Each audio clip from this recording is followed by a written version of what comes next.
What's up, everybody? I hope everybody is doing well with their fitness journey, with their nutrition, with their mental fitness. For any that don't know me, my name is Ray McKenna. I've been in the fitness industry 17 years. I've been working in the trenches for 12 in 6 different countries. I've worked at some of the most elite levels of sports in the world. And today I just want to actually share with you some valuable information on the power of productivity and how doing less equals more. So there is a principle that I actually got 10 years ago without telling any of his lies when I was in Australia.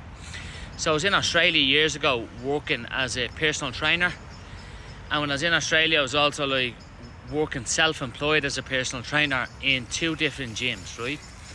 So it was on the other side of each city. If any of you know where Brisbane is, you probably know where, what's the name of that place? The Valley, Fort Valley and Carindale. And I was travelling back and forth. I was on a push bike for nearly about a year working there. And I came up with this principle and I started to learn about productivity. Now, it's called the 20-80, the 80-20 rule in the opposite way. And it's 20% focus with an 80% outcome. And what I mean is 20% of your all-out efforts on the stuff that's important for you to move you forward in probably your business, move you forward in your fitness goals, move you forward with your nutrition goals. And it's doing the most important things that align with you, that's going to give you the highest output of return. Now, when I learned that off that guy Tony Robbins, I was listening to him on an audio back then because we hadn't really got much social media back 10 years ago. But what happened was I then started to look into the signs of this Pareto principles and everybody applying the Pareto principle, and I'm like, that makes sense. Because let's say, for example, right, you are all fitness enthusiasts, right? And not everybody has the time like me to probably read science and dive into the scientific literature and knows how to actually get rid of the crap and keep what's good and know how to actually analyse a scientific study. Like looking into what the participants were the randomised control trials, were the meta-analysis, were the clinical trials, what were they? But the thing is, when you actually look into it, you're like, you know what? You listen then to, say, Mike Mentor, all these people. I would never down talk anyone on about fitness. And you see that he created the foundation of HIIT, high intensity training with the gym in resistance training, right? This is all going to make sense now when I say this.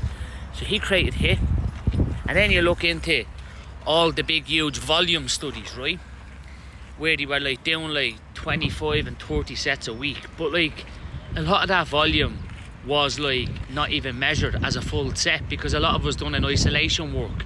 And then the other thing was most of them were not even working at an intensity doing them sets. Do you get where I'm coming from? Whereas if you look into the high intensity, then you look into other people adapting this culture and getting people to train 3 days a week, and then you're and they're still getting maximum results. But it makes sense, doesn't it? They're focused on 20%.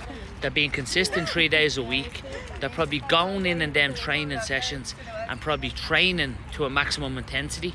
They're probably training hard. For any of us that don't know what RPE is, it's rate of perceived exertion, right? Now, I know some of you are probably personal trainers and stuff like that as well. You probably know who Mike Zordas is, the owner of Mass Monthly Applications of Transport. They done research, right? And they noticed that they were getting people, they were going in looking at people actually training. And a lot of people were training at 60%, even 50%. And what an RPE basically tells you guys is your rate of perceived exertion is a gauge to measure the intensity that an individual is actually training at in a gym. Make sense? That they're actually, when they go in and do a set, are they actually even nearly training that to failure? You get where I'm coming from? Not failure in their brain, because a lot of people are on their phones now. Would you agree? A lot of people are meditating in the gym. They're not really doing much. Like, let's be honest. So are you actually taking that full where they're actually probably sweating and have to stop with that set? You get me and say, like, right, that's one set. Make sense? So 20% focus and an 80% outcome, measuring training at a full RPE. If someone was training, say, 3 days a week, they could probably maximise and get more out of that with a 20% focus and getting an 80% outcome in their training, rather than having to go to the gym 7 days a week and probably not even getting results. Do you ever get that? Like, it's just pointless. It's realistically pointless. So what you're probably saying, where's this video going, right? Well, it could go back to like Mike Mentzer's. Martin Berkhan wrote the lean gains method years ago. Loads of people are starting to do it 3 days a week trainings. I'm not an athlete, but I keep myself in good shape. I train 3 days a week in the gym. Weights, that's all I think you need. I don't think you need more. You can do more if you want, but do you need more? That's the one. 20% focus, 80% outcome. Being able to recover, being able to sleep well, being able to eat good, not having to be dedicated consistently to go to the gym every single day. And then, like, is most people even sleeping good 7 days a week? Is most people even sleeping well 5 days a week? I don't know. That's probably up to you or someone watching these videos. Nobody knows what way you sleep. But, like, would it not be better to be getting 3 good solid training sessions in a week of weight training and actually following training principles like the Pareto principle that I'm speaking about, and the training principles that will always stand the test of time, no matter what way you try biohack around it, or no matter how many social media channels come out, or no matter what anyone else says. Principles will stand time, and one of them is stimulus to fatigue ratio, SRA, and that is being able to go into the gym and creating a training stimulus, right? A training stimulus is when you actually go in, you probably lift load and you probably feel tension applied to your muscle. You get a stimulus from that, you get an increase in muscle protein synthesis afterwards. And then being able to manage fatigue with that, so you don't get injured and you don't get a lot of diminishing returns against that. It doesn't become counterproductive. Am I making sense? So that's stimulus to fatigue ratio. And then you have the said principle, guys. Specific adaptations to the imposed demands. And that's specificity to what you're actually looking to achieve in the gym. And that's where, again, the 20%, 80% outcome makes sense. 20% focus, like specifically, I want to increase, say, the muscles, the cross-sectional muscles of my body. I want to increase my biceps, my chest, all that kind of stuff.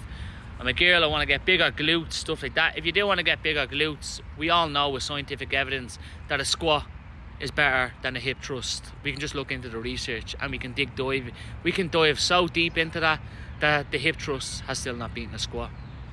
And I don't think it will, because a squat is one of the best exercises you can do for your glutes if you train that through a full range of motion and train that in a way where it doesn't cause any harm to your back or something else doesn't take over. But a hip thrust is also another amazing exercise for glute growth. But we're going to go back to this, and then you get specific, and then it's being able to say, right, I have consistency here with what I'm doing, I'm specific with what I'm doing. The next thing that you're going to say to yourself is, how do I... So 3 things to grow muscle, right? 3 things happen. You have progressive tension, the tension applied to the muscle. You have mechanical stress, the amount of stress that's applied to a muscle. And then you have the other thing, muscle damage. Now, a lot of people think muscle damage, that you need to be going around broke up and always sore all the time. Not necessarily, because your body should be getting stronger, should be growing muscle tissues to be able to adapt to these new training stimulus. And that is where progressive overload happens, guys. You get me? So if we looked into the Pareto principle, you got the Pareto principle, 20% focus, 80% outcome. Am I recovering from this well? Am I getting stronger in the gym? Am I actually making progress with what I'm doing? Or if not, we can actually look back into, because we could be doing 80% focus with a 20% outcome, or no even outcome at all. That'd be even worse. How frustrating is that? So if any of you ever have any questions related to that, or you need an expert like me to actually look at your training and to actually review it, help you out, no problem whatsoever. Drop me a message on Instagram, drop me a message on Facebook, wherever you want. Thanks a lot, and I'll speak to you soon.